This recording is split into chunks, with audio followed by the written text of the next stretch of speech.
सोचे आप एक ऐसे कंट्री में रहते हैं जहां की गवर्नमेंट ये डिसाइड करती है कि आप टीवी पे कौन सा प्रोग्राम देखेंगे, लीडर के बारे में क्या राय देंगे, आप कौन सा हेयर कट करवाएंगे। नॉर्थ कोरिया में 70 साल से एक विरासती डिक्टेटरशिप चलती हुई आ रही है। गवर्नमेंट एक इंटरनेट रन करती है जो कि बहुत कंट्रोल्ड इंटरनेट एक्सेस है, जिसका नाम है खान म्यांग। बाहर की मूवीज देखना बैन है। गवर्नमेंट पे तनकीद करने वाले को जेल नहीं भेजा जाता, बल्कि एक खास कैंप बनाया हुआ है जिसका नाम है खान लीजो। हर घर में किम इल संग और किम जोंग इल की तस्वीर होना लाजमी है। अगर घर में आग लग जाए तो अपनी जान से पहले लोगों को इन तस्वीर को बचाना होता है।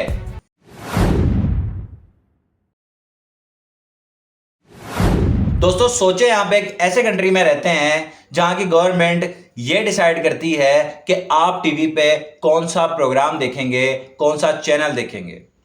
वो ये भी डिसाइड करती है कि आप अपने लीडर के बारे में क्या राय देंगे और यहां तक कि आप कौन सा हेयर कट करवाएंगे। समझ ही गए होंगे मैं किस कंट्री की बात कर रहा हूं, क्योंकि आजकल ये कंट्री बहुत ट्रेंडिंग में है। North Korea. दोस्तों, नॉर्थ कोरिया में 70 साल से एक विरासती डिक्टेटरशिप चलती हुई आ रही है। जिस तरह सबसे पहले पावर दादा के पास होती है, उसके बाद वालिद रूल करता है और फिर उसका बेटा रूल करता है। इसी तरह नॉर्थ कोरिया में पहले रूलर थे किम इल संग, उनके बाद पावर ट्रांसफर हुई किम जोंग इल के पास और अब आजकल नॉर्थ कोरिया के लीडर हैं किम जोंग अन। दोस्तों, नॉर्थ कोरिया की गवर्नमेंट अपनी आवाम की मूवमेंट तक नोट करती है। वो ये भी नोट करती है कि मोबाइल पे क्या देखा जा रहा है, कौन सा चैनल देखा जा रहा है और लोग किससे मिल रहे हैं और क्या बात कर रहे हैं। दोस्तों, इस मुल्क में इंटरनेट की फ्रीली एक्सेस अवेलेबल नहीं है। इसी वजह से लोग अपना क्रिटिसिज्म या अपनी बात अपने लीडर्स तक नहीं पहुंचा सकते और डिजिटल प्रोटेस्ट का तो कोई नाम और निशान भी नहीं है। नॉर्थ कोरिया की गवर्नमेंट एक इंटरनेट रन करती है जो कि बहुत कंट्रोल्ड इंटरनेट एक्सेस है, जिसका नाम है खान म्यांग। इस इंटरनेट के जरिए लोग लिमिटेड एक्सेस यूज कर सकते हैं और ज्यादातर ये एक्सेस स्टूडेंट्स के पास होती है। दोस्तों, इस वर्ड खान म्यांग का मतलब है कोरियंस फॉर ब्राइट लाइट।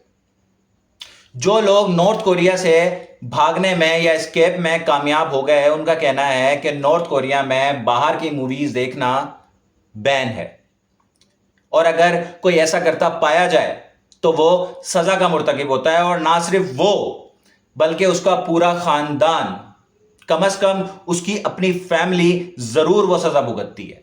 इतनी सख्त पाबंदियों और सजाओं के बावजूद बाहर की मूवीज से भरी हुई यूएसबीज इलीगली स्मगल होती हैं चाइना से नॉर्थ कोरिया में। यानी कि अगर किसी ने बाहर की बनी हुई मूवीज देखनी है, जिस तरह के हॉलीवुड या बॉलीवुड, तो वो इलीगली स्मगल करवाएगा, सीक्रेटली स्मगल करवाएगा वो यूएसबी, ताकि वो ये मूवीज देख सके।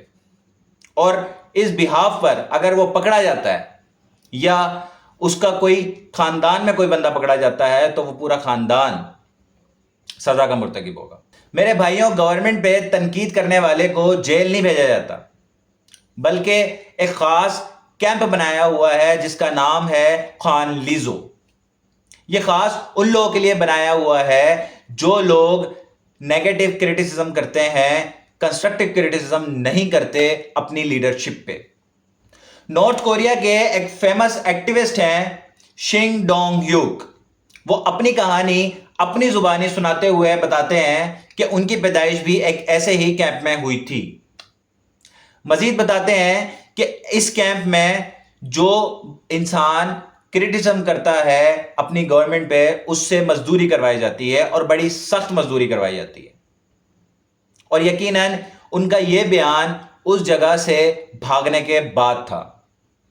जब वो नॉर्थ कोरिया से निकलने में कामयाब हुए तो उन्होंने ये सच्चाई बताई कि वहां के ये हालात होते हैं। किम फैमिली को नॉर्थ कोरिया में बिल्कुल बादशाहों की तरह ट्रीट किया जाता है। हर घर में किम इल संग और किम जोंग इल की तस्वीर होना लाजमी है। इन तस्वीर को इंस्पेक्टर्स बाकायदा चेक करते हैं और देखते हैं कि इनकी साफ सफाई घर वालों ने रखी हुई है या नहीं। यहां तक कि अगर घर में आग लग जाए या कोई हादसा पेश आए तो अपनी जान से पहले लोगों को इन तस्वीर को बचाना होता है। लोगों को मुल्क छोड़ने की आजादी नहीं है और अगर किसी ने किसी वजह से मुल्क छोड़ना हो तो उसके लिए गवर्नमेंट की रजामंदी जरूरी है। और अगर कोई इंसान भागकर चाइना चला जाए या बॉर्डर क्रॉस कर ले तो चाइना से दोबारा नॉर्थ कोरिया को हैंडओवर कर दिया जाता है और फिर वो, बल्कि सिर्फ वो नहीं, उसकी पूरी फैमिली सजा की मुर्तकिब होती है। दोस्तों, नॉर्थ कोरिया एक सीक्रेटिवली कंट्रोल्ड कंट्री है। बाहर से देखने वालों को एक शान शौकत, मिसाइल्स और रॉकेट्स जरूर नजर आते हैं, मगर एक आम आदमी की जिंदगी शायद इतनी काबिल सताइश या इतनी ग्लोरियस नहीं है।